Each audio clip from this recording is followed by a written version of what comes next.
नमस्कार, स्वागत है आप सभी का खबरों की दुनिया में। आप देख रहे हैं वीएनएम टीवी और न्यूज स्टूडियो से मैं हूं सपना। कौन सी अभी तक की खास और अहम खबरें हम विस्तार से देखें उससे पहले नजर आज की सुर्खियों पर। आइए देखते हैं आज की वीएनएम हेडलाइंस।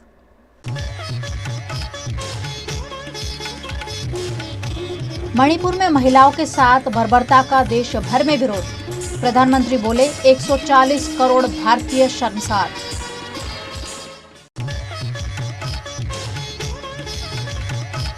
अहमदाबाद में रईसजादे ने 9 लोगों को जगुआर से कुचला। हर्षद संघवी ने कहा एक सप्ताह में फाइल होगी चार्जशीट।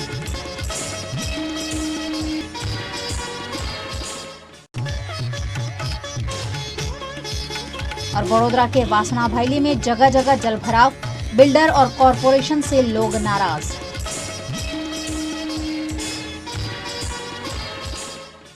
मणिपुर में 2 महिलाओं को निर्वस्त्र घुमाने मामले सुप्रीम कोर्ट ने नाराजगी जताते हुए सरकार को ठोस कदम उठाने के निर्देश दिए हैं।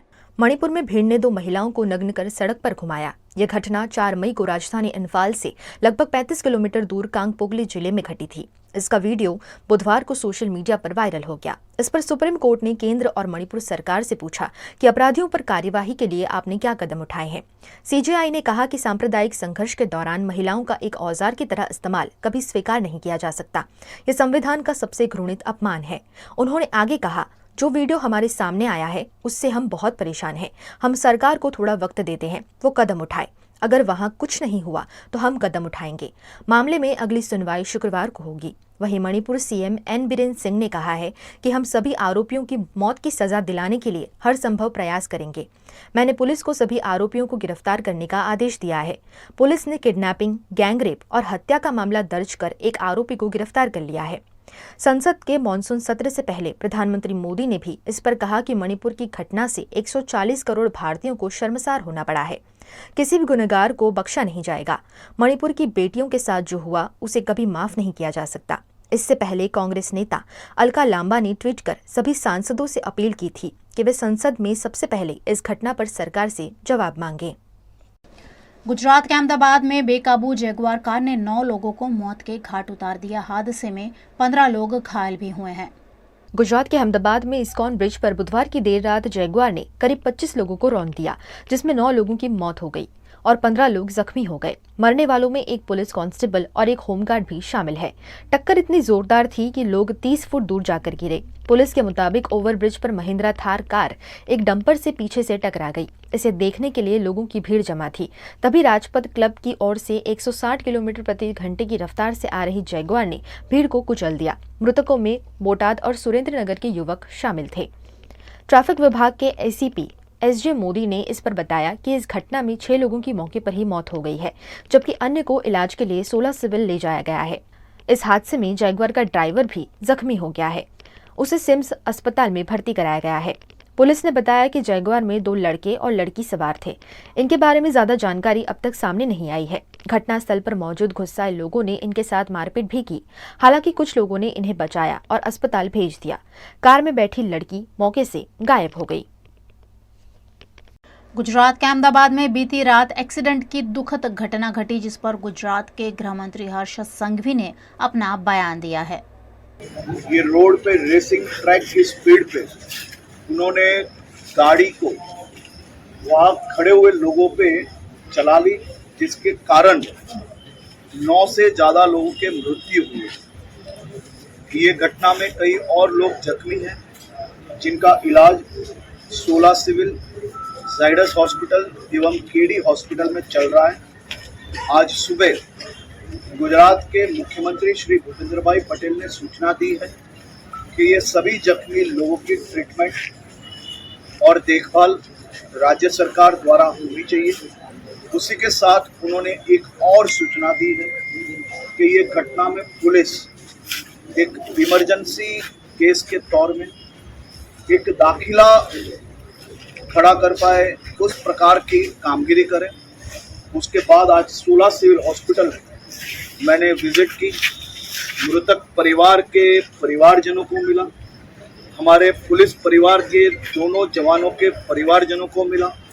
16 पुलिस स्टेशन में बैठ के अहमदाबाद के सभी आला अधिकारियों के साथ बैठक करने के बाद हमने ये निर्णय लिया है कि हम महत्तम 7 दिनों के अंदर ये चार्जशीट पूर्ण करेंगे, जिसमें आरटीओ द्वारा जो रिपोर्ट बहुत ही महत्वपूर्ण होती है, एफएसएल का रिपोर्ट जो आने वाले दिनों में कन्विक्शन प्रूव करने के लिए बहुत ही महत्वपूर्ण है, वो एफएसएल के रिपोर्ट के लिए भी एक्स्ट्रा टीम लगा ली गई है और कल शाम से पहले एफएसएल का रिपोर्ट आ जाएगा, कल पोस्टमार्टम के भी रिपोर्ट आ जाएंगे। ये सभी रिपोर्ट्स को लेके हमने महत्तम टीआईस की टीम, अहमदाबाद शहर के डीसीपीज की टीम, जॉइंट सीपीज और सीपी खुद उसको निरीक्षण करेंगे। ये सब को मिला के हम लोग 1 सप्ताह के अंदर ये केस की चार्जशीट करने का प्रयास कर रहे हैं। मुझे विश्वास है कि 1 सप्ताह से भी कम समय के अंदर हम ये चार्जशीट करेंगे। स्पेशल पीपी की निमणूक होगी, साथ ही में ये केस को फास्ट ट्रैक कोर्ट में ले जाने का हम प्रयास करेंगे। फास्ट ट्रैक कोर्ट के माध्यम से जल्द दोषी को सजा हो और ये सजा के माध्यम से समाज में इस प्रकार के युवाओं को इस प्रकार की घटनाओं से डर लगे। गाड़ियां माँ बाप के पास, मेरी आप सभी चैनलों के माध्यम से सभी परिवारजनों को विनती है, 2 हाथ जोड़ के विनती है, राज्य के गृह मंत्री के तौर पे नहीं है, राज्य के बेटे के तौर पे मेरी आप सबसे विनती है कि आपके पास भले सभी प्रकार की व्यवस्था हो, आप भले धनवान हो, आप आपके बेटों को बेटियों को बड़ी महंगी गाड़ी दिला सकते हो, बाइक दिला सकते हो, आप उनको दिलाइए, लेकिन साथ साथ में उनको ये भी सिखाइए कि ये रोड राज्य के नागरिकों की आने जाने की व्यवस्थाओं के लिए है, ये रेसिंग ट्रैक नहीं है। अगर आप इनको सिखाने में कहीं चूकोगे तो ये सिखाने की कामगिरी फिर पुलिस को करनी पड़ेगी और हम किसी भी प्रकार की छूट इसमें देना नहीं चाहते हैं। गुजरात के वडोदरा शहर में मानसून के साथ ही नागरिकों की समस्याओं में इजाफा हो गया है, क्योंकि बड़ी बड़ी इमारतें बनाने वाले बिल्डर्स ने ड्रेनेज और पानी जैसी बुनियादी सुविधाएं भी मुहैया नहीं कराई है। गुजरात के विकासशील वडोदरा शहर में जहां देखो वहां बड़ी बड़ी बिल्डिंग बन रही है। वडोदरा के नए डेवलप्ड एरिया में जहां नज़र डालो वहां बहुमंजिला इमारतों की श्रृंखला देखने मिलती है, जिससे वडोदरा के लोगों के लिए अच्छे घर ढूंढना काफ़ी आसान हो गया है। लेकिन जब नया घर खरीदना हो तो ये ज़रूर ध्यान में रखना पड़ता है कि ये घर पूरी तरह से बिल्डिंग निर्माण के नियमों के अनुसार बना है कि नहीं, क्योंकि अगर नहीं बना है तो आगे चलकर परेशानी लाखों करोड़ों रुपए देकर घर खरीदने वालों की ही होती है। ये बात हम नहीं कह रहे, गुजरात के वडोदरा शहर के पौष इलाके बने भायली और वासना की स्थिति खुद ब खुद कह रही है। यहाँ लाखों करोड़ों रुपए देकर लोगों ने घर लिए हैं, लेकिन बरसाती पानी का जलभराव हर साल उनके लिए जी का जंजाल बन जाता है। बारिश में पानी भरा रहना बहुत आम बात हो गई है। थोड़ी सी बारिश होती है तो सब जगह पानी भर जाता है।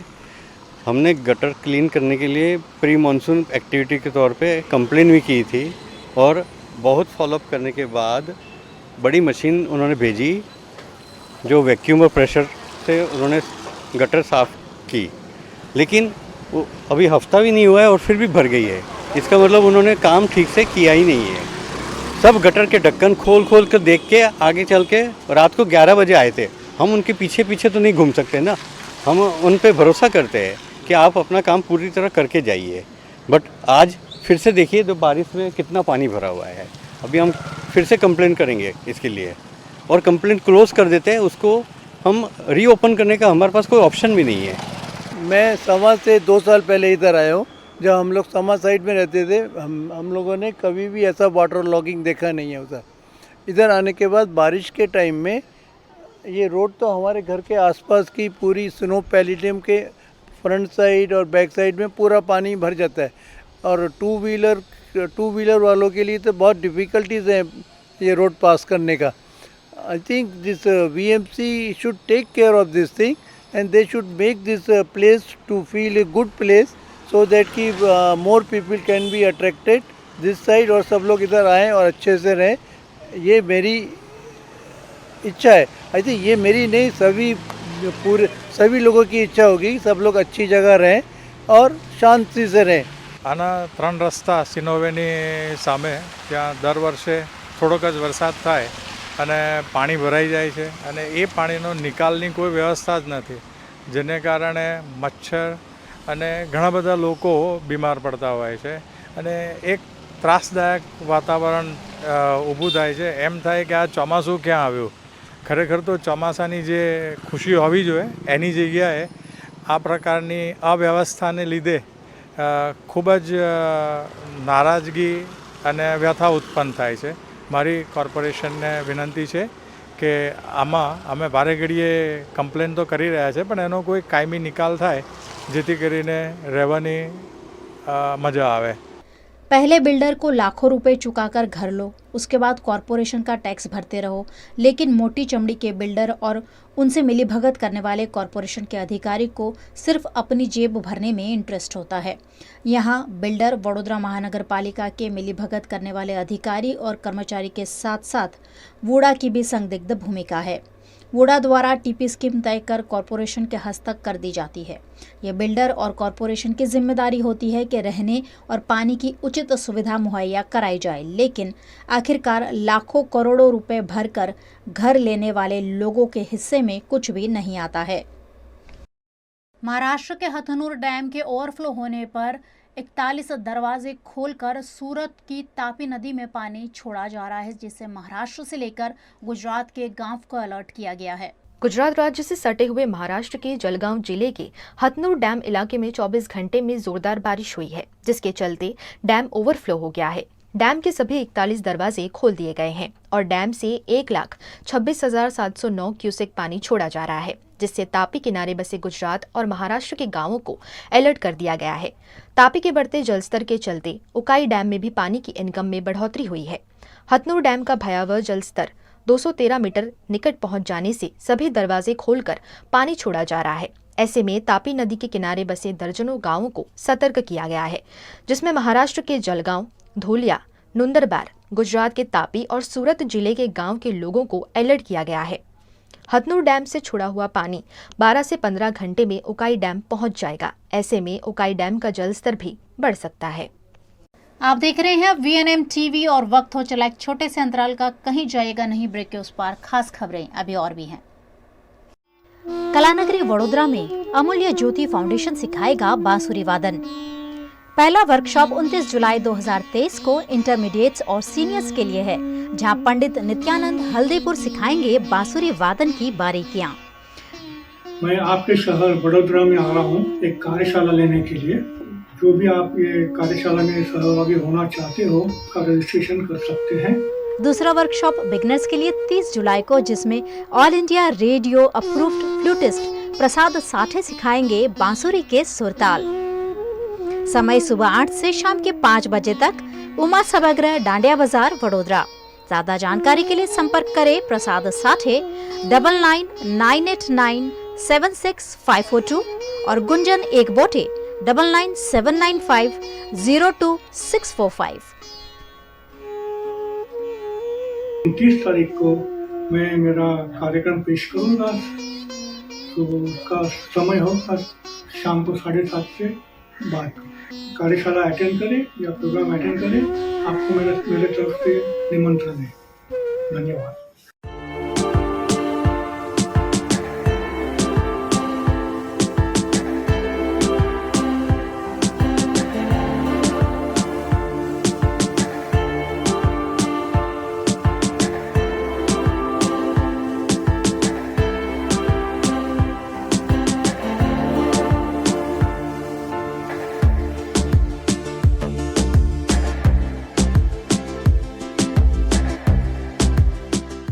भारत ले रहा है इलेक्ट्रिक अंगड़ाई. क्यों ना हम साथ चले, साथ चले, साथ बढ़े, साथ बढ़े. देश मेरे, देश मेरे. देश को ले जाए नई दिशा की ओर. आपका जॉय, भारत का जॉय. વડોદરાના ઘણા વિસ્તારો જેમ કે અકોટા, માંજલપુર, અલકાપુરી, મકરપુરા વગેરે વગેરે વિસ્તારોના લોકો ચિંતામાં છે. આ ચિંતાનું કારણ છે વડોદરાના લોકોમાં વધતી ઈર્ષા. જી હા, અને આ ઈર્ષાનો સ્ત્રોત છે તરસાલી એરિયામાં આવેલ રેઝિડેન્શિયલ પ્રોજેક્ટ દર્શનમ પ્લેસ. ઘણી બધી એમિનિટીઝથી ભરપૂર આ 2 અને 3 BHK પ્રોજેક્ટ બની ગયો છે નવા ઘર શોધવાવાળા લોકો માટે એક અનોખો અવસર.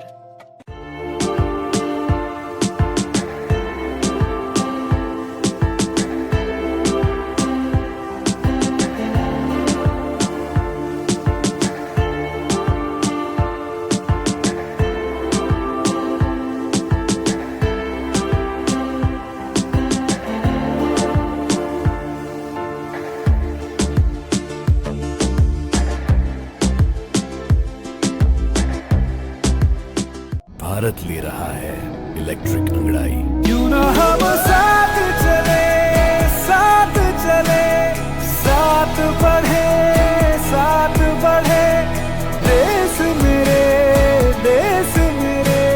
देश को ले जाए नई दिशा की ओर. आपका जॉय भारत का जॉय. गुजरात से लाखों रुपए खर्च कर हज पर मक्का मदीना गए मुस्लिम भाई बहनों को अव्यवस्था के चलते कई तरह की दिक्कतों का सामना करना पड़ रहा है. हज यात्रा पर जाना हर मुस्लिम भाई बहनों का सपना होता है. हर साल देश विदेश से लाखों की संख्या में मुस्लिम भाई बहन हज यात्रा पर जाते हैं. गुजरात से भी हजारों लोग लाखों रुपए भरकर हज यात्रा के लिए मक्का मदीना पहुंचे हुए हैं. लेकिन हज कमेटी की अव्यवस्था के चलते गुजरात से गए हुए हाजियों को दिक्कतों का सामना करना पड़ रहा है. मक्का मदीना में वडोदरा, छोटाउदेपुर, नसवाड़ी, पंचमहल समेत के गुजरात के सभी जिलों से हाजी पहुंचे हुए हैं. उन्हें मक्का से मदीना लाया गया, लेकिन हाजियों के रहने की व्यवस्था नहीं की गई थी. ऐसे में सैकड़ों लोग रात में सड़क पर ही रहने को मजबूर हुए. यहाँ होटल के एक कमरे में 8 से 10 लोगों को रखा गया है, जबकि 25 लोगों के बीच एक ही शौचालय दिया गया है. इस मामले गुजरात हज कमेटी और हज कमेटी ऑफ इंडिया में भी हाजियों द्वारा शिकायत की गई. मक्का मदीना में हाजियों को आ रही दिक्कतों की जानकारी पाकर गुजरात में रह रहे उनके परिजन भी काफी चिंतित है. मदीना से आ रही तस्वीरें लगातार असुविधाओं को बयां कर रही है, लेकिन अभी भी हाजियों के लिए सुचारू व्यवस्था नहीं की गई है. 5 બિલ્ડિંગોમાંથી 4 થી 5 લક્ઝરીઓ ભરીને અત્યારે અહીંયા ગાડી બધામાં બિલ્ડિંગોમાંથી લાયા છે. પણ અહીંયાની વ્યવસ્થા જુઓ તમને, અત્યારે આ બધા બેઠા છે અહીંયા, બધા જ લેડીઝથી લઈને બધો લગેજ પણ બેઠેલા છે. અહીંયા એવું કહેવામાં આવે છે કે આ લોકો રિસેપ્શન પરથી ને બધા ઇંતજામ પરથી કે ભાઈ તમને 4 જણનો જે રૂમ હોય છે એની અંદર 8-8 જણને રાખવાના અને 27-28 જણા વ્યક્તિઓની વચ્ચે એક જ ટોયલેટ બાથરૂમ છે. પાણીની પણ પૂરતી વ્યવસ્થા નથી. બીજું કંઈ કોઈ પણ પ્રકારની બેઝિકલી જે વ્યવસ્થા હોવી જોઈએ એ છે જ નહીં. અને બહુ જ અરજી કરે છે તો 8માંથી કદાચ 3 કે 4 એક જણને ઓછો કરીને બેડ આપવાની એવી કોશિશ કરે છે ગમે તેમ કરીને. હજુ પણ હાજી અંદર બસની અંદર બેઠેલા જ છે. લગભગ 4 થી 5 કલાક થયા છે. ઇંતજામનો બહુ જ પ્રોબ્લેમ છે. જિદ્દા હજ કમિટી, ગુજરાત સ્ટેટ હજ કમિટી કોઈ તરફથી કોઈ રિસ્પોન્સ મળતો નથી. કોઈ સીધી રીતના જવાબ આપતું નથી. બસ હાજીને અહીંયાથી ત્યાં ફરાવે છે. કોઈ રીતના કોઈ રિસ્પોન્સ છે નહીં. હાજી બહુ જ પરેશાન છે. પાછલા 5 કલાકથી નમાઝ પढ़वानी છે તોય વ્યવસ્થા બહુ જ ઓછી છે. गुजरात के वडोदरा के वेमाली में नकली दस्तावेजों पर मैरीलैंड पार्टी प्लॉट बनाने मामले ठोस कार्यवाही की मांग की जा रही है. वेमाली में निरंजन शास्त्री द्वारा किसान होने के नाम पर सरकारी जमीन में मैरीलैंड पार्टी प्लॉट बनाया गया है, जबकि निरंजन शास्त्री किसान है ही नहीं, ऐसा सामाजिक कार्यकर्ता जितेंद्र सोलंकी का कहना है. इस मामले आज जिला कलेक्टर कार्यालय में ढोल नगाड़ों के साथ विरोध प्रदर्शन करते हुए मामले में जांच की मांग की गई. वेमाली में ये मैरीलैंड पार्टी प्लॉट आया है. हमने 10 दिन पहले भी इधर रजूआत किया था और आज भी करने आए हैं. पिछली बार हम लोग ने आवेदन पत्र दिया तब कलेक्टर साहब नहीं आए थे, बोले मीटिंग में है. आज मिले हैं. हम ढोल नगारा लेके इसके लिए आए हैं कि इतना बड़ा फ्रॉड है. व्हील से बना हुआ खेडूत है, करोड़ों की ज़मीन है इनकी, तो वो सब ज़मीन सी सरकार हो जानी चाहिए. उसके सर्वे नंबर भी हमने दिए हैं. तो उनको ये कार्यवाही करने में क्यों दिक्कत आ रही है? जल्द से जल्द इनके ऊपर कार्यवाही होनी चाहिए और सब भी जितनी भी ज़मीन है वो सी सरकार हस्तक कर लेनी चाहिए. और सरकार को फ़ायदा हो रहा है तो इनको प्रॉब्लम क्या हो रहा है? हमारी रजूआत है कि ये ज़मीन जल्द से जल्द सी सरकार हो जानी चाहिए. और जो मामलतदार अगर गलत है या हम लोग गलत है तो हमारे ऊपर भी कार्यवाही कर सकते हो. अंदर से साहब ने बोला है कि आप हम न्यायिक तपास करेंगे, ऐसा बोला है. अगर 10 दिन में नहीं करेंगे तो हम कोर्ट में जाने वाले हैं. और 84C के हिसाब से इनके अंदर वो कलम आती ही नहीं है, तो उनके ऊपर भी हम कायदेसर कार्यवाही करेंगे कोर्ट में जाके. मामले पर जिला कलेक्टर अतुल गौर ने जांच के बाद योग्य कार्यवाही की बात कही है। અત્યારે એક રજૂઆત મને મળી છે કૃષિ પંચના હુકમની સામે જે અર્ધન્યાયિક પ્રક્રિયા ચાલુ છે એ સંદર્ભે અને ગણોત ધારા અંતર્ગત સરકાર હેઠળ દાખલ કરવા માટેની જે કાર્યવાહી ચાલે એ માટેની એક રજૂઆત છે। આ એક અર્ધન્યાયિક પ્રક્રિયા છે, એ ન્યાયના હિતમાં એના તબક્કાવાર આગળ ચાલશે। હાલના તબક્કે અમે આટલું જ કહી શકીએ। मॉनसून सत्र संसद में आज से शुरू हो गया है, जो पहले ही दिन काफी हंगामेदार रहा, जिसके चलते दोनों सदनों की कार्यवाही स्थगित करनी पड़ी। आज से संसद के मॉनसून सत्र की शुरुआत हो चुकी है। गुरुवार को प्रधानमंत्री नरेंद्र मोदी और कांग्रेस नेता सोनिया गांधी के बीच लोकसभा के कक्ष में संक्षिप्त बातचीत हुई। सदन की कार्यवाही शुरू होने से ठीक पहले पीएम मोदी ने विभिन्न नेताओं का अभिवादन किया। जैसे ही वे विपक्षी नेताओं की बेंच पर पहुंचे, उन्होंने सोनिया गांधी से बातचीत की। बता दें कि संसद सत्र के पहले दिन नेताओं द्वारा एक दूसरे को बधाई देने का रिवाज है। मॉनसून सत्र के साथ ही दोनों सदनों में जमकर हंगामा हुआ, जिसके चलते लोकसभा और राज्यसभा की कार्यवाही को स्थगित करना पड़ा। गौरतलब है कि संसद के मॉनसून सत्र में केंद्र सरकार दिल्ली अध्यादेश समेत के 31 बिल पेश कर सकती है। 17 और 18 जुलाई को हुई विपक्ष की बैठक में कांग्रेस समेत अन्य विपक्षी दलों ने इस मुद्दे आम आदमी पार्टी को समर्थन दिया है। ऐसे में इस मामले पर संसद में हंगामे के आसार हैं। गुजरात के कई जिलों में बारिश कहर बनकर बरस रही है, जिससे सड़कें नदी नालों में तब्दील हो गई हैं। गुजरात के गिर सोमनाथ जिले में मेघा अपना रौद्र रूप दिखा रहा है। गिर सोमनाथ जिला के सूत्रपाड़ा, तालाला, कोडीनार, वेरावल में धुआंधार बारिश हो रही है। 50 दिनों से लगातार हो रही बारिश के चलते सोमनाथ हाईवे भर गया है। पानी इस कदर इलाकों में भर गया है कि कहीं पशु बह गए हैं तो कहीं 4 व्हीलर गाड़ियां भी पानी में डूब गई है। गिर सोमनाथ जिला के कई इलाकों में 1 से लेकर 9 इंच बारिश दर्ज हुई है, जिससे नदियां उफान पर है।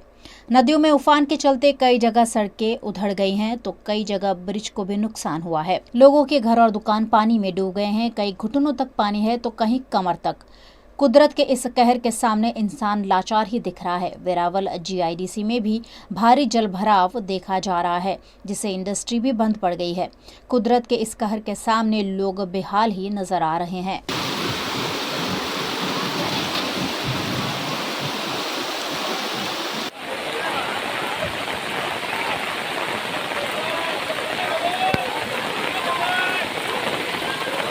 गुजरात के अरवली में भी 1 सप्ताह के विराम के बाद बारिश का दूसरा धमाकेदार राउंड शुरू हो गया है। लगातार बरस रही धुआंधार बारिश से निचले इलाकों में पानी भर गया है। मोड़ासा के 4 रास्ता और मार्केट यार्ड में बरसाती पानी के भर जाने से पालिका की प्री मॉनसून कार्यवाही पर सवाल उठ रहे हैं। वहीं धनसुरा में निचले इलाकों में भारी जलभराव से लोगों को परेशानी हो रही है। मोड़ासा नडियाद स्टेट हाईवे भी पानी में डूब गया है। सड़कों पर और निचले इलाकों में पानी भर जाने से लोग बेहाल हो गए हैं।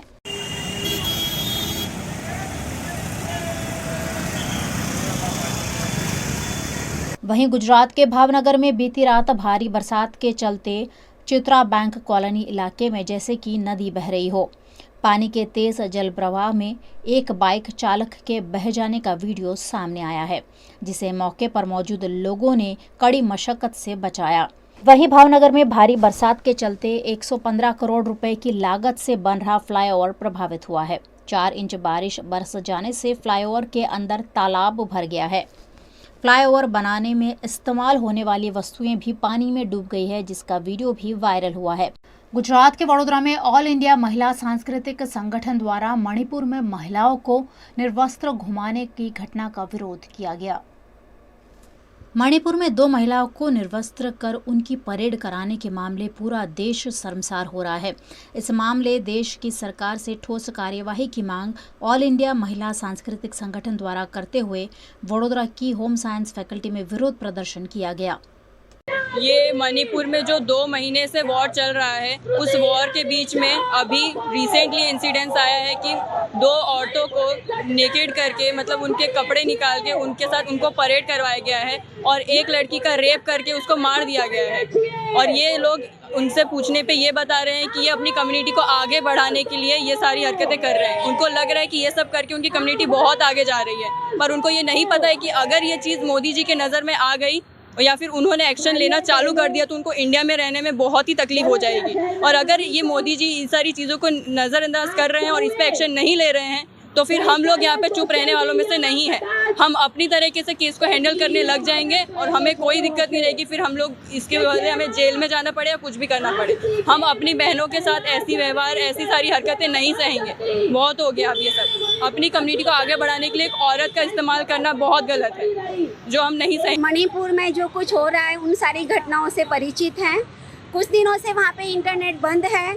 जैसे ही इंटरनेट शुरू हुआ है एक वीडियो वायरल हो रहा है, उसमें बताया गया है कि महिलाओं को निर्वस्त्र करके उनको परेड कराई जा रही है। ये कहाँ का समाज है? ये कौन सा समाज है? ऐसे महिलाओं को निर्वस्त्र करके घुमाना, बदले की भावना, इसके विरोध में आज ऑल इंडिया महिला सांस्कृतिक संगठन यहाँ पे खड़ा हुआ है और अपील कर रहा है कि ऐसी घटनाएं क्यों होती हैं। अब तक सरकार चुप क्यों है? सरकार कुछ भी करती क्यों नहीं है? कुछ भी होता है, दंगा होता है, फसाद होता है, झगड़ा होता है, उसमें महिलाओं को ही टारगेट किया जाता है। इससे दर्दनाक, इससे खराब घटना और क्या हो सकती है? इसलिए हम लोग विरोध कर रहे हैं कि ऐसी घटनाओं को अटकाने के लिए सरकार कुछ ना कुछ करे। हम मैसेज देना चाहेंगे कि नरेंद्र मोदी जी, प्रधानमंत्री जी, केवल भाषण देने से काम नहीं चलेगा। आपको वहां जाना होगा, वहां की महिलाओं की संवेदनाओं को समझना होगा और वहां पे तुरंत शांति स्थापित हो, उसके लिए कठोर से कठोर कदम उठाने होंगे। मणिपुर में महिलाओं को निर्वस्त्र घुमाने का वीडियो वायरल होने पर कांग्रेस की जेनी ठुमर और आम आदमी पार्टी की रेशमा पटेल ने तीखी प्रतिक्रिया दी है। ખૂબ જ દુઃખ સાથે જણાવવા માંગુ છું કે મણિપુરમાં જે રીતે મહિલાઓને નિર્વસ્ત્ર કરી અને સરઘસ કાઢવામાં આવ્યું અને એના પછી એ લોકોનો સામૂહિક બળાત્કાર કરવામાં આવ્યો, આ જે હૃદય દ્રવી ઉઠે એવું દ્રશ્ય છે। બોલતા પણ શરમ આવે, બોલતા પણ દુઃખ થાય કે કઈ રીતે આ ઘટનાને વર્ણવી, કઈ રીતે આ ઘટના માટે ન્યાય માંગવો।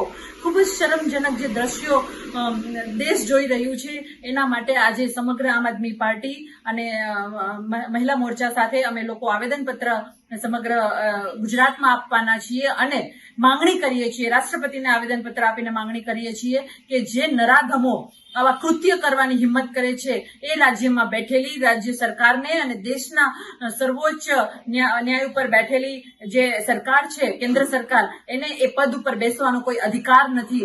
દેશનો ખૂણે ખૂણો સુરક્ષિત નથી। દેશમાં મણિપુરમાં આવી ઘટનાઓ બનતી રહે છે અને સરકાર તમાશો જોઈ રહી છે, ત્યારે અમે આ બંને સરકારને પદભ્રષ્ટ કરવાની માંગણી કરીએ છીએ અને આ જે દીકરીઓ સાથે નરાધમો જે કૃત્ય કરવાની હિંમત કરે છે, આવી હિંમત ન થાય એના માટેના આગળમાં ઉદાહરણ બેસાડી શકે એવા ન્યાયિક પગલાં ભરવા માટે માંગ કરીએ છીએ।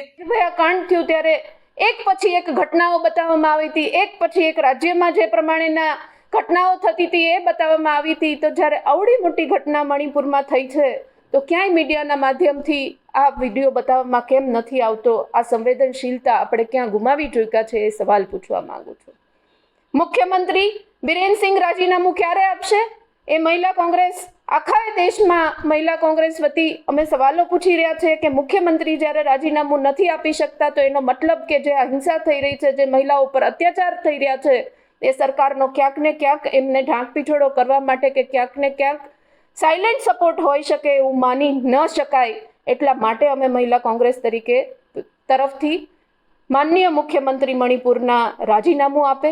સ્મૃતિ ઈરાનીજી જે મોટી મોટી વાતો અને સંવેદનાની વાતો કરતા હતા, જે બંગડીઓ મોકલવા તત્કાલીન પ્રધાનમંત્રીને મનમોહન સિંહના નામથી ઉલ્લેખ કરતા હતા, એ અત્યારે આખા મણિપુરની ઘટના પછી 76 દિવસ પછી પ્રધાનમંત્રી ચૂપ છે તો એનું ભેદી મૌન ક્યારે ખુલશે એના ઉપર સવાલ સ્મૃતિ ઈરાનીજી જો ન પૂછી શકે તો એમની પાસે તો ઘણી બધી બંગડીઓ છે। આપના માધ્યમથી એમને વિનંતી કરવા માંગુ છું કે આ બધી જ બંગડીઓ તમારા જ સરકારમાં બેઠેલા મંત્રીઓને આપ ભેટ આપશો।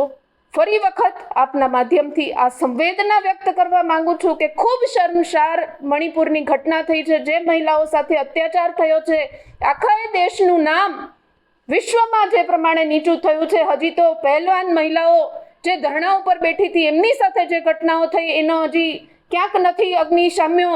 એના પછી આ વિડીયો આવ્યો છે. દિવસે ને દિવસે જે પ્રકારેની લો એન્ડ ઓર્ડરની સ્થિતિ ગંભીર બનતી જાય છે એ પ્રમાણે મહિલાઓને પણ વિચારવું પડે કે પોતાની રક્ષા કરવા માટે આ લોકતંત્રના નામે પોતાને આગળ આવવું પડશે કે સરકાર પોતે આગળ આવીને ક્યાંક આનો નિવેડો કે ઉકેલ લાવશે, એવી આપના વતી હું સવાલો પૂછવા માંગુ છું. गुजरात के वडोदरा के कारेलीबाग की बुद्धदेव कॉलोनी में विधायक बालकृष्ण शुक्ल की ग्रांट से कोटा स्टोन लगाने की कार्यवाही का भूमि पूजन किया गया। वडोदरा के विकास के लिए रावपुरा के विधायक बालकृष्ण शुक्ल लगातार प्रयासरत है, जिसके तहत कारेलीबाग की बुद्धदेव कॉलोनी में बरोड़ा यशर होम के सहयोग से श्री वडील वाटिका में विधायक बालकृष्ण शुक्ल की ग्रांट से कोटा स्टोन डाले जाने की कार्यवाही का भूमि पूजन किया गया। 8 लाख की लागत से इस विकास कार्य को पूरा किया जाएगा। इस मौके पर गुजरात विधानसभा के मुख्य दंडक बालकृष्ण शुक्ल, बरोड़ा यशर होम के अध्यक्ष प्रदीप जोशी, नगर प्राथमिक शिक्षा समिति अध्यक्ष मिनेश पंड्या और स्थानीय नगर सेवकों की उपस्थिति रही। અહીંયા બધા જ વડીલો માટેની એક સરસ મજાની વ્યવસ્થાના પથ્થર પેવિંગનું કામ હતું, તેમાં ધારાસભ્ય તરીકેની મારી ગ્રાન્ટમાંથી આખા વિસ્તારમાં લોકો 3,500-4,000 સ્ક્વેર ફૂટનો જેટલો વિસ્તાર છે ત્યાં Kota stone, polish Kota stone લાગીને બાકીની પણ બધી સુવિધાઓ ઊભી કરવા માટેની આજે આ ખાતમુહૂર્ત કરવામાં આવ્યું હતું। અને સંસ્થાના બધા જ વડીલો આપ જોઈ રહ્યા છો જે પ્રકારે આનંદથી બધા એકત્ર થયા છે તે બદલ આટલા વર્ષોથી આ ચાલતી સંસ્થાને હું ખૂબ એને અભિનંદન પાઠવું છું અને આપના માધ્યમથી તમામ નગરજનોને કહું છું અને ખાસ કરીને રાવપુરા વિધાનસભા વિસ્તારના નગરજનોને, મતદારોને કે આપના વિસ્તારમાં પણ કોઈ પણ આવું સમાજ ઉપયોગી કામ હશે તો ધ્યાન દોરજો, એ પણ કામ તાત્કાલિક હાથ ધરવામાં આવશે। गुजरात के वडोदरा में बैंक ऑफ बड़ौदा की स्थापना के 115 साल पूरे हो गए हैं। 116वें स्थापना दिवस को बैंक ऑफ बड़ौदा के कर्मचारियों ने उत्साह से मनाया। गुजरात के वडोदरा शहर में सन 1908 में बैंक ऑफ बड़ौदा की स्थापना की गई थी। मांडवी से शुरू हुई बैंक ऑफ बड़ौदा की ब्रांच वडोदरा में अब कई जगह खोली गई है। बैंक ऑफ बड़ौदा की मुख्य ब्रांच के 115 साल पूरे हो गए हैं और 116वां स्थापना दिवस आज मनाया गया। इस मौके पर 1000 से ज्यादा बैंक कर्मचारियों की bike rally bank of Baroda head office Mandvi से आयोजित की गई। यह रैली वडोदरा के राजमार्गों पर घूमी। सभी कर्मचारियों में स्थापना दिवस का उत्साह देखा गया।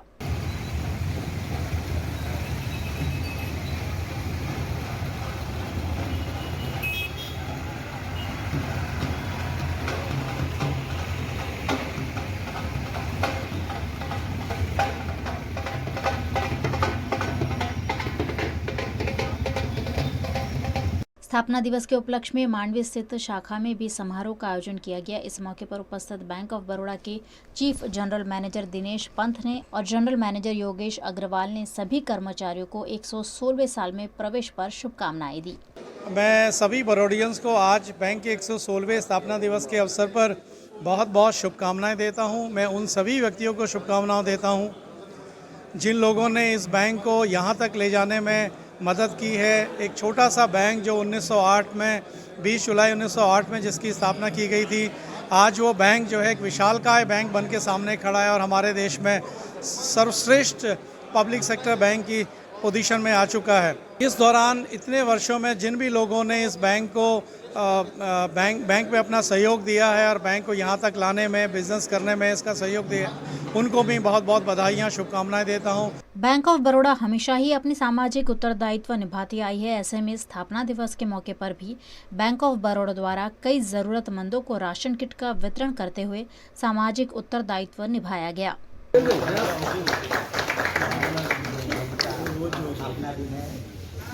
आपको शुभकामनाएं बना रखो बैंक पर। अर्पिता ये खुद चेस के अच्छे प्लेयर है।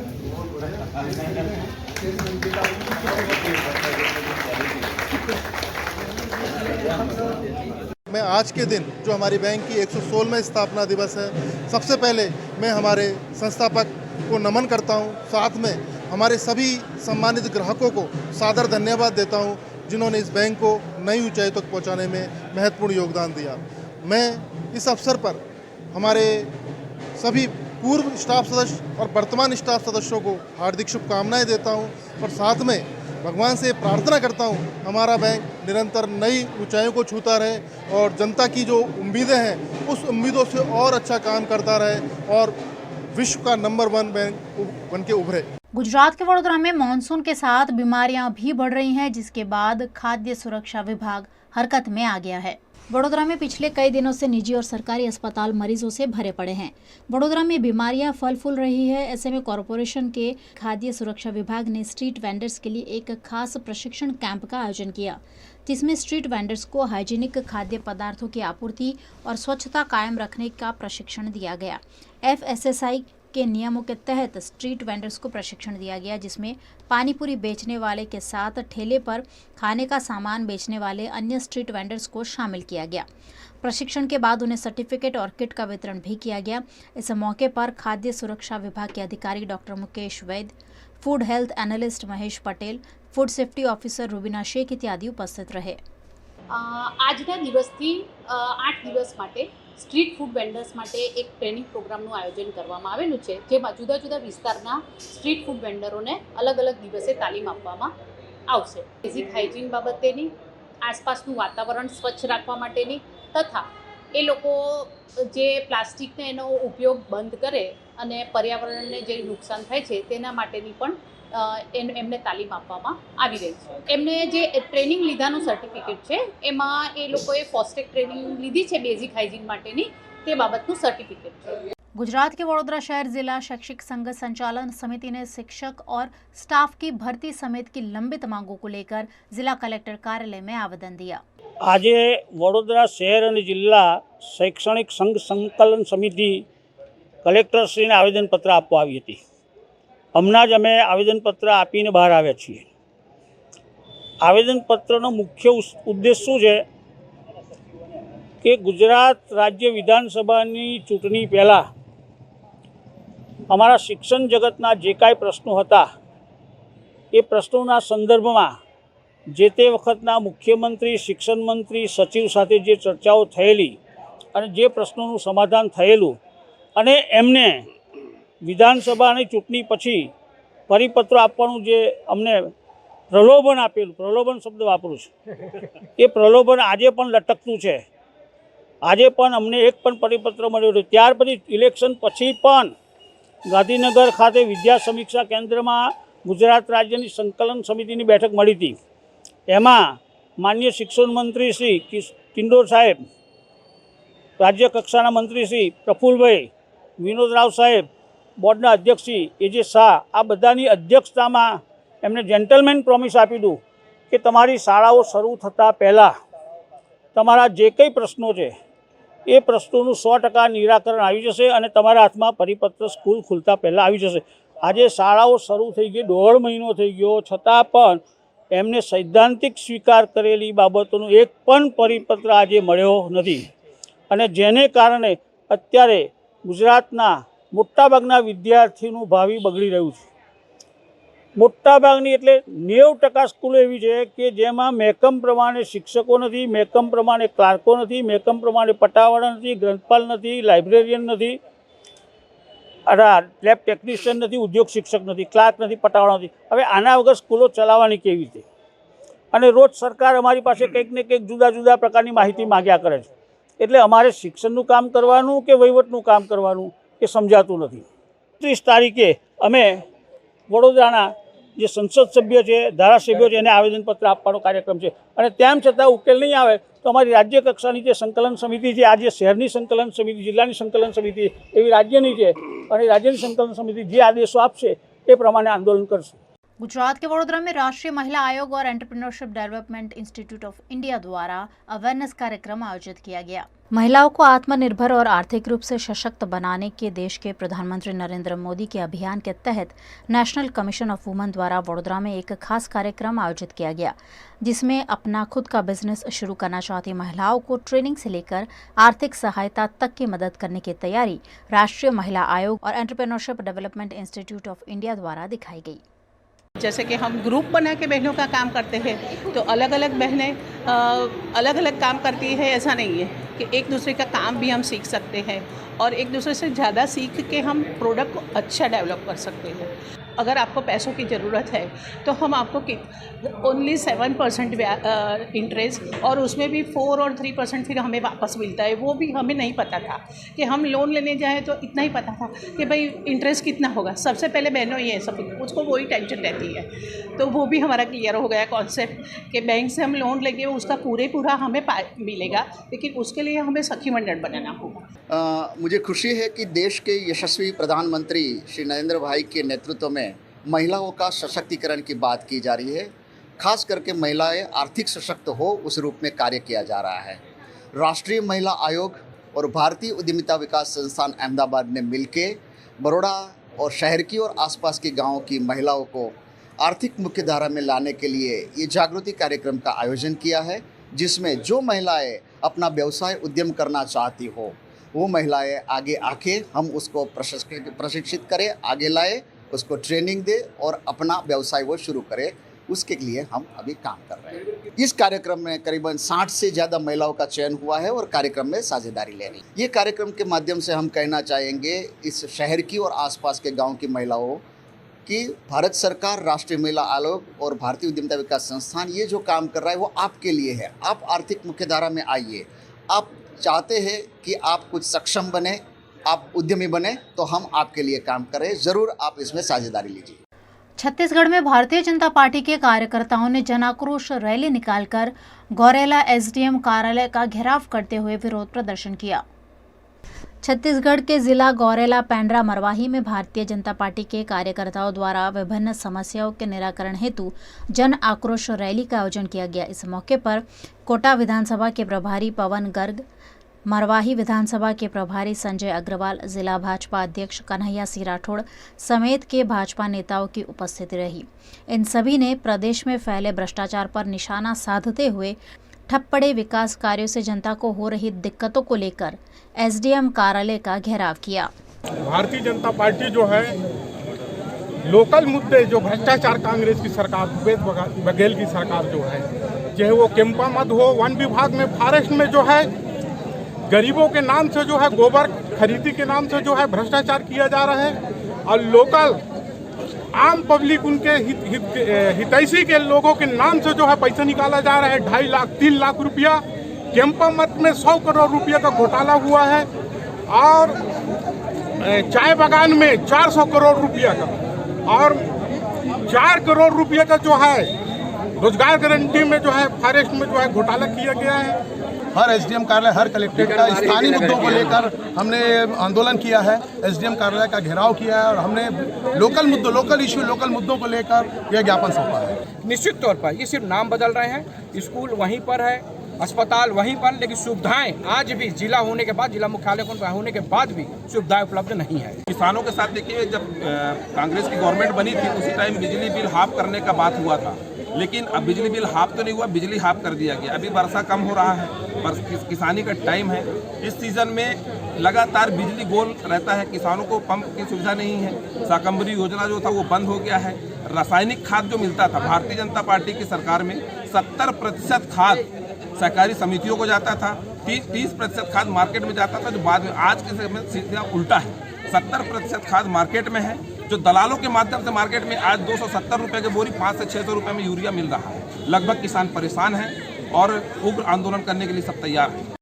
केंद्रीय विद्यालय संगठन की शिक्षकों और कर्मचारियों के स्थानांतरण पॉलिसी में काफी विसंगतियां देखने मिल रही है, जिसका विरोध किया जा रहा है। केंद्रीय विद्यालय संगठन द्वारा 30 जून 2023 को जारी की गई केंद्रीय विद्यालय संगठन के शिक्षकों और कर्मचारियों की स्थानांतरण पॉलिसी में काफ़ी विसंगतियां हैं, जिस पर अखिल भारतीय केंद्रीय विद्यालय शिक्षक संघ ने लगातार संगठन का ध्यान आकर्षण कराना चाहा, लेकिन कोई उचित कार्यवाही नहीं किए जाने पर शिक्षकों द्वारा 18 और 19 जुलाई को काली पट्टी बांधकर प्रोटेस्ट का आह्वान किया गया। प्रोटेस्ट के चलते सभी केंद्रीय विद्यालय के शिक्षकों और कर्मचारियों ने काली पट्टी बांधकर अपना विरोध प्रकट किया। इस मौके पर बताया गया कि अखिल भारतीय केंद्रीय विद्यालय शिक्षक संघ स्थानांतरण पॉलिसी का विरोध नहीं कर रहा है, लेकिन पॉलिसी में जो कमियां हैं उनका विरोध किया जा रहा है। आज हम वर्तमान केंद्रीय विद्यालय संगठन ने जो 30 जून 2021 को स्थानांतरण पॉलिसी जारी की है, उसमें जो विसंगतियां हैं उसके लिए यहाँ एकत्रित हुए हैं। हम लगातार केंद्रीय विद्यालय संगठन से 3 जुलाई 2023 से आग्रह कर रहे हैं कि स्थानांतरण पॉलिसी में कुछ विसंगतियां हैं, उन विसंगतियों को दूर किया जाए। परंतु बड़ा दुख है कि लगातार आग्रह के बाद भी केंद्रीय विद्यालय संगठन ने वार्ता का द्वार नहीं खोला, और वार्ता का द्वार न खोलने के कारण पूरे भारतवर्ष से केंद्रीय विद्यालय के शिक्षकों को बाध्य होना पड़ा एजिटेशन के लिए। सरकार के सामने एक छवि जो केंद्रीय विद्यालय संगठन की है बहुत खराब जा रही है। सभी शिक्षक वर्ग केंद्रीय विद्यालय संगठन से और सरकार से इसलिए नाराज है कि केंद्रीय विद्यालय संगठन के अधिकारी ना तो कोई वार्ता करना चाहते हैं, ना ही संघ के पदाधिकारियों से मिलना चाहते हैं। कोई भी साथी मुख्यालय में जाता है तो इस प्रकार एक आपातकालीन लगा रखा है, वहाँ केंद्रीय विद्यालय संगठन के गेट पर कोई भी नहीं घुस सकता। तो ऐसी परिस्थिति में केंद्रीय विद्यालय शिक्षक संघ के जो सदस्य हैं और हमारे साथी हैं बहुत परेशान हैं, और शीघ्र वार्ता का दौर खोलकर स्थानांतरण नीति में जो पॉलिसी है उसमें सुधार करना चाहिए। देश की राजधानी दिल्ली में आज से मानसून सत्र शुरू हो गया है। मानसून सत्र से पहले देश के प्रधानमंत्री नरेंद्र मोदी ने देशवासियों को संबोधित किया और इस दौरान उन्होंने मणिपुर में घटी घटना पर दुख जताया। संसद का मानसून सत्र आज सुबह 11 बजे से शुरू हो गया है। इससे पहले पीएम मोदी ने संसद के बाहर मीडिया के जरिए देशवासियों को संबोधित किया। इस दौरान उन्होंने कई मुद्दों पर बातचीत भी की। मणिपुर में 2 महिलाओं को निर्वस्त्र सड़क पर घुमाने के मामले पर प्रधानमंत्री मोदी ने कहा कि मेरा हृदय आज पीड़ा से भर गया है, क्रोध से भरा है। मणिपुर की घटना किसी भी सभ्य समाज के लिए शर्मसार करने वाली घटना है। पाप करने वाले कितने हैं और कौन है, ये अपनी जगह है। मानसून सत्र में आप सबका स्वागत है।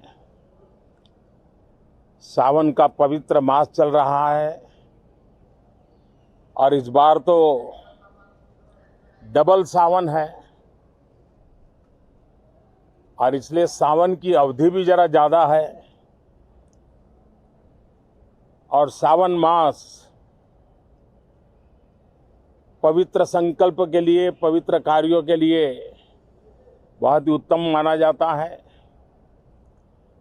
और आज जब लोकतंत्र के मंदिर में इस सावन के पवित्र मास में मिल रहे हैं तो ये लोकतंत्र का मंदिर ऐसे अनेक पवित्र कार्य करने के लिए इससे बड़ा उत्तम अवसर नहीं हो सकता है। मुझे विश्वास है कि सभी माननीय सांसद मिलकर के इस सत्र का जनहित में सर्वाधिक उपयोग करेंगे।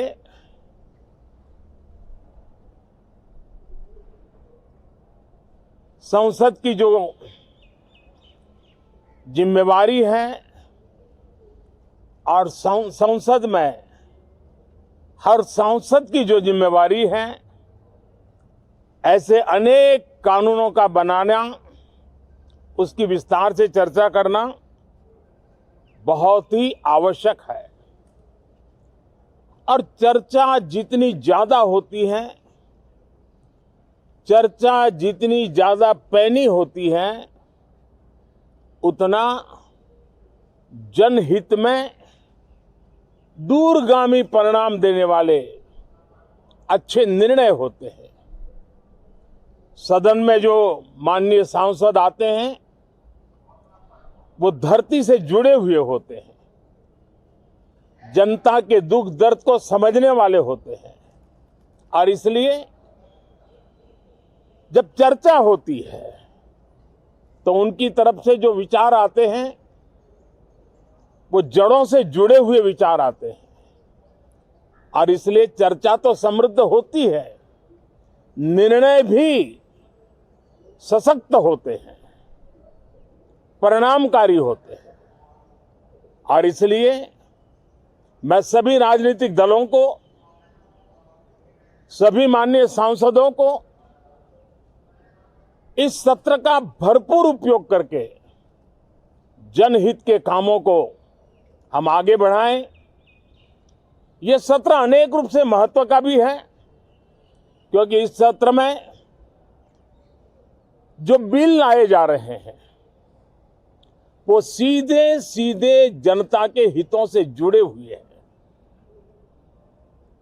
हमारी युवा पीढ़ी जो पूरी तरह डिजिटल वर्ल्ड के साथ एक प्रकार से नेतृत्व कर रही है, उस समय डेटा प्रोटेक्शन बिल